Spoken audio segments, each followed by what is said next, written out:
What's up, guys? This is Andrew Mays, just your local hometown Coburn guy. Just doing an interview here with Chandler Cole today, just a little bit of Q&A, trying to get him ready for maybe a big UFC debut. And right now I'm going to let Chandler just tell you a little bit about himself and his journey here. What's up, guys? My name is Chandler Cole. I'm 20 years old, and I'm from small town Coburn, Virginia. Basically, a lot of y'all seen on Facebook that I'm trying to fight CM Punk, aka Phil Davis. It's a big deal. A lot of people don't understand what really I'm trying to do here. A lot of people probably think it's a joke, but they're looking for somebody who's not really experienced at the pro level. And I'm 11-0 amateur, but I'm wanting to make my pro debut in what better way than in the UFC. So, this is really important to me, and I hope a lot of y'all share this and like it, and just get the word out, because I mean, it just takes one person to see it, and it can take off from there. So I'm blessed already. I've had a huge amount of support, and I just want to thank everyone who has shared it and stuff so far. And this is a huge deal right now. This could be really big for me, for this town, and for Southwest Virginia as a whole. All right, Chandler, so just give us a little bit about your background. I know you did some college wrestling there for a little while, came back home, started some MMA fighting stuff. So just tell us a little bit about your background and what brought you to this point. When I was in 8th grade, Coach Shank, he's the wrestling coach was the wrestling coach at Eastside High School. He back when we were at Coburn, he asked me to wrestle for him. At first, I was like, man, I ain't wearing no tights. That stuff's kind of fruity. At first, I thought it was MMA. I thought it was grappling. I can remember my first practice. This guy named Brian took me down and got me guillotine. And then I learned the fundamentals of it, and I realized it was more than just a sport. It was an art. I fell in love with that. And my senior year, I didn't win my state title like I thought I was going to. So I told myself I wanted to go to college and become an All-American. I mean, that didn't happen either. And when I came home from college, MMA was there, and it was convenient at the time. I was so used to competing all the time. So I took my first fight before I left for college. Actually, when I came back, I took it serious, and now I'm where I'm at, man. Just working hard every day with great coaches, great teammates. All right, Chandler. So tell us a little bit about your motivation or your inspiration. I mean, a lot of us here know kind of what your background is and everything, but tell us what motivates you every time you step into the octagon, what you're really fighting for there. At first when I started, just the thought about me never winning a state title, I didn't feel finished. And that was a real big thing in my life. I had a lot of regrets. I worked really hard. My coaches told me I worked hard, but at the same time I always thought, did I work hard enough? So, by my senior year, it really showed.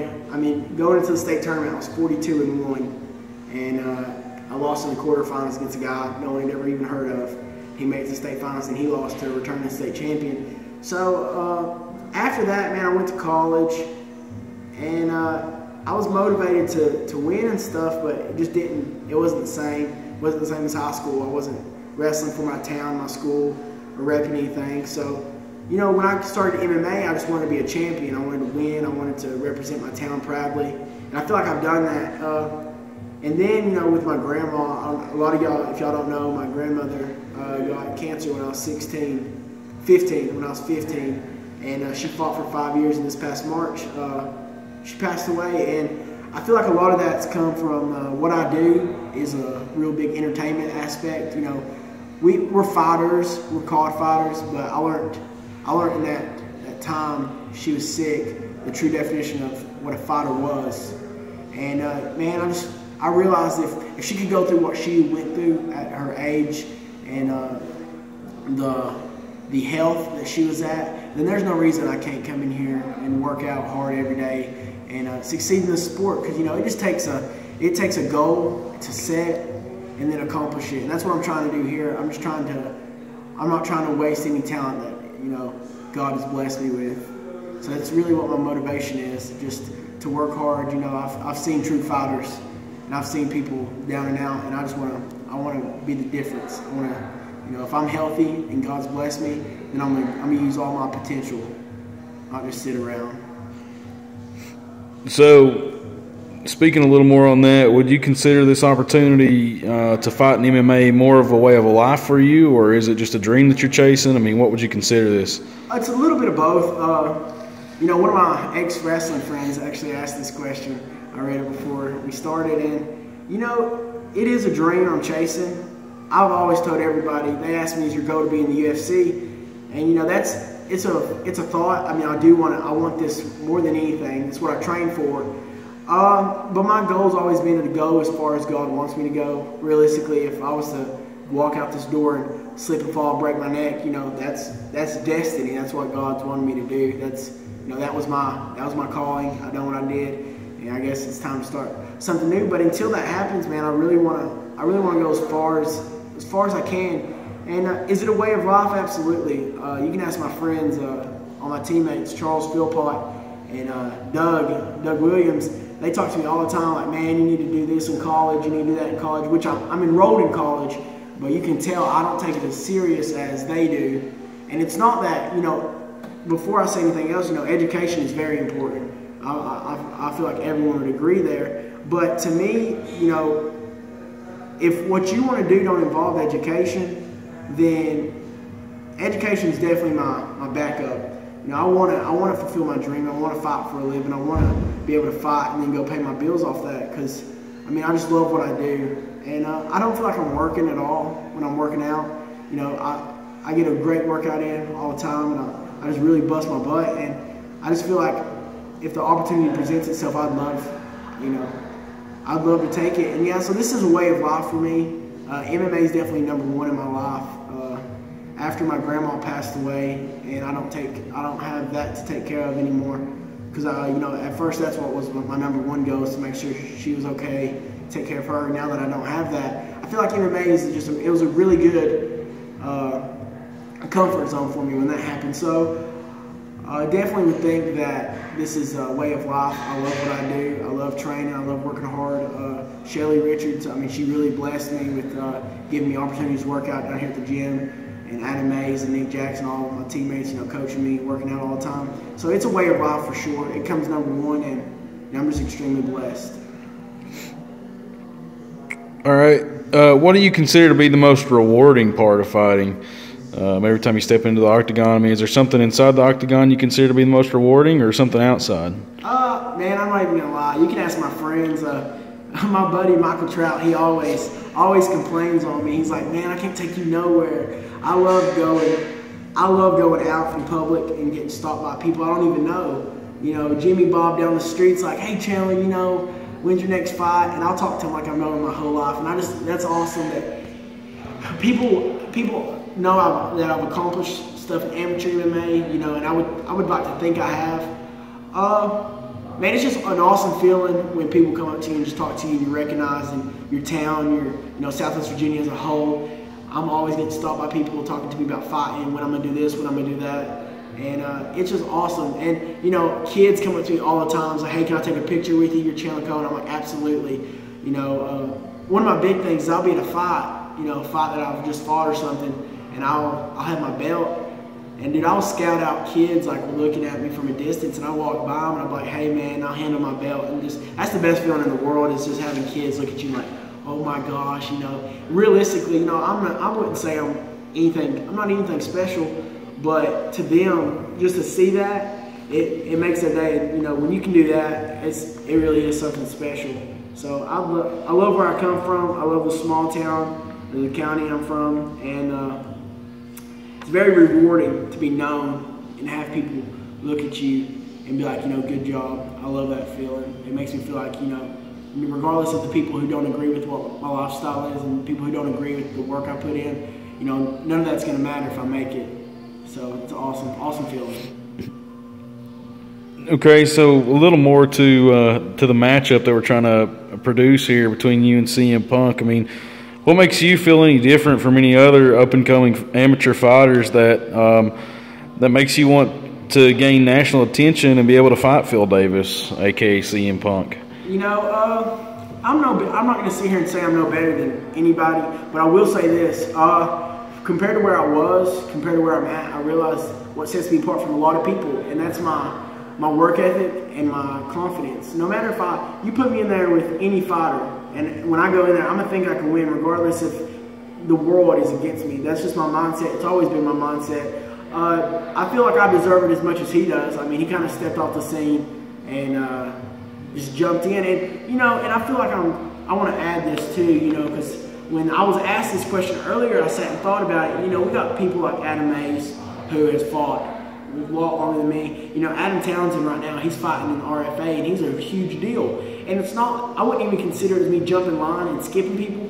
This is just what they're looking for right now. They want someone that is, what I have to bring to the table. And, if the opportunity presents itself, no one can look at me and say if they got that opportunity, they would turn it down because they don't deserve it. So, I'm not going to sit here and say I deserve it more than the next guy. I'm just sitting here saying that if I get the opportunity, I'm going to seize it. I'm not going to sit back and just be like, oh man, I feel bad that I went over this guy, because this sport ain't about that. It's a dog-eat-dog world, and regardless of who deserves what, if you get the opportunity and you turn it down, then that's on you. I mean, you got to take every opportunity you get, and I'm sure all the fighters would agree with me on that. So I wouldn't say I'm more deserving than anyone else, but I will say that with my fan base and and I think if the fight happens, I honestly believe, I don't know who he's really training with, but it's UFC people. I think he'll come out and he'll say this small town kid's good. This small town kid, he's good, but I'll beat him. And I think by the end of the fight, he'll be like, holy crap, this kid is giving me everything I want, because that's just, and as well as I do, growing up around here, it's not like getting fed on a silver spoon. I don't know what his childhood was like or where he's from, but we know that with this opportunity he's been granted with, that he was gave it. And I just feel like, this is a great opportunity for me. I'm not going to say I'm more deserving than the next person, because I'm not. I'm just saying this is what Dana White's looking for, and this is what I have to offer. So that's a big thing on why I want this to happen, and I think it would be a good matchup. I think it would be really good for me, my family. I think it would be good for Southwest Virginia as a whole. All right. So if you were to draw the fight against CM Punk, you got any predictions for us? How do you think that fight would go? Honest to God, I know he's been training, but man, I've lived this great lifestyle. I saw an interview where Dana White said he never wrestled. That's crazy. Why would you want to fight in the UFC? You don't even have a wrestling background. Honest to God, I don't even think I would try to take him down. I would really try to. I would find out what he's been working on, and I would do that just to prove to him that us small town guys, we know how to work out, we know how to train hard.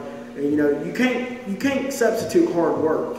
I don't care who you're training with. You can't substitute just grit, hard work, and the will to win. So if I get this opportunity, my prediction is I'm gonna win, absolutely. But I mean, if we stand up and decide to bang, I'll beat his eyes shut, honestly. And if he decides to try to take me down, I'll sprawl. I'll do my funk style worth of wrestling. Or if he sits there and baits a leg, I'll take him down and beat him to death like I have everyone else that stood in front of me. Like, that's not it's just, I really want this. And that's not me being cocky, that's me saying, this guy that is in front of us that wants this fight, if he wants it, he has it. We just got to get Dana White to see me. And that would be my prediction on the fight. I would absolutely win. I would think so. But realistically, that's not what they want. And when we all look at it, he's a celebrity. He's been training with some good guys, so he's probably a lot better than what I'm giving him credit for. But that would be also something I'd want. I wouldn't want to go in there and do that to him. I would want it to be, especially if it's on pay-per-view, I'd want to put on a show and just have people like, dang, that Chandler Cole kid, he came in there for real. No matter how much money and how much time he got to put in with those good guys. That small town kid came in here and he made business. So that's a big thing I'm really hoping that Dana White sees this. I hope he sees all this other stuff I'm posting. And I hope he just recognizes it, man, because at the end of the day, this is what I work for. This would be awesome. This would be awesome for us. So that's my prediction, man. I think I'd win anywhere on the ground, standing up, anywhere. It's not a big deal. All right. And just kind of wrap it up here, I mean, why do you feel you belong in the UFC with some other greats like Chris Weidman or Anderson Silva, just some of those guys? I mean, why do you feel like you belong up there with them? I'm not going to put myself on any kind of podium to where I stand with those guys. Chris Weidman, I think he's like 12-0, 13-0. He just beat Vitor Belfort, Machida, and Anderson Silva all back-to-back. And he has a big fight this weekend against Rockholm, I think it is Rockholm. I'm not sure what his name is, but you know, that's a big fight for him too. And I wouldn't put myself in that category because I have not had a pro fight. I'm not a UFC champion, so I'm not gonna. All those guys that were mentioned are champions, and you know, when people have to realize what Dana White's looking for. He's not looking for Chris Weidman to fight Phil Davis. Or Phil Brooks. Phil Davis. Phil Brooks. He's looking for he is looking for a Chandler Cole, someone of my nature, someone that's had some. I think he wants some experience out of some kids that have fought amateur and is coming up. And this would be a big shot for. It's like I said, man. It'd be a big shot. I'm not trying to be the next. Anderson Silva, the next Chris Weidman. I'm trying to be the first Chandler Cole, and that's why I'm trying to come onto the scene. It's like I said, it's a big deal to me. It'd be a blessing. So I wouldn't put myself on a podium with those guys, but I would put myself on a podium a lot higher than CM Chump, aka Phil Brooks. I definitely put myself above him. So. All right, and I do need to apologize. I think we were referred to the old CM Chumpster as Phil Davis a couple times, so we want to get that out there. It's actually Phil Brooks, and I'm sorry. But one last thing, man, do you have any unfinished business in the amateur world? Anything you got to go get to before you move on, or are you done here? I'm talking to Tim Lloyd right now. He's a promoter out of Tennessee. Puts on awesome shows. I just came back from a kickboxing match this weekend, dude. I was so pumped. I wish I had a mouthpiece. I took a fight. It was awesome. It's awesome being around the sport and being around different talents. Tim Lloyd's a good, serious guy, and he matches up well. And I've not fought for him yet, but it's kind of like my finale for my amateur career. I'm 11-0 right now, and I feel like I'm ready to go pro. And you know, a lot of people around here. That's the biggest problem. You catch a lot of people in the Virginia and Tennessee area who fight for 3, 4, 5 years, and they're 11-0, 10-1, and stuff like that. They're beating the crap out of people. You don't need to sit there and do it as a hobby. You need to go and make some money off of it. Quit beating up people who's trying to come up in there. And that's how I feel. I feel like I've definitely showed what I'm made of. I feel like it's the cut to 85. That's going to be a real big thing for me. I fought at heavyweight in 205 my last 2 fights. My last 11 fights, my bad. Last 11 fights, and it's just time for me to move on from that, go down to 185 to where I feel like that would be a professional move on my part. I've talked to him, hopefully he sees this video and he accepts the challenge. His name's Trevor Wilds. He won the belt he won an amateur belt at the last Apex, I think. And, he offered my friend a title belt where 2 belts were on the line. So I'm really hoping to do that with Trevor. I hope you accept it, Trevor. This will be a huge fight. I know you got I don't know if you're undefeated or if you have a positive record, but, you got what I want. And I'm not going to go out and just fighting any bum. You got a good record and you're the champ. So I hope you take this fight with me, man. This will be my last amateur fight for sure, especially if this takes off. And after that, man, I pray to God. Just Dana White, just give me that chance to be that guy that from a small town that steps up and takes on a professional athlete. We're talking about, and on another side, we're talking about a guy that's wrestled at WrestleMania against The Undertaker, things like that nature, wrestled John Cena and all those people. And, it's a big deal. I think it would be a good experience for anybody, not just me.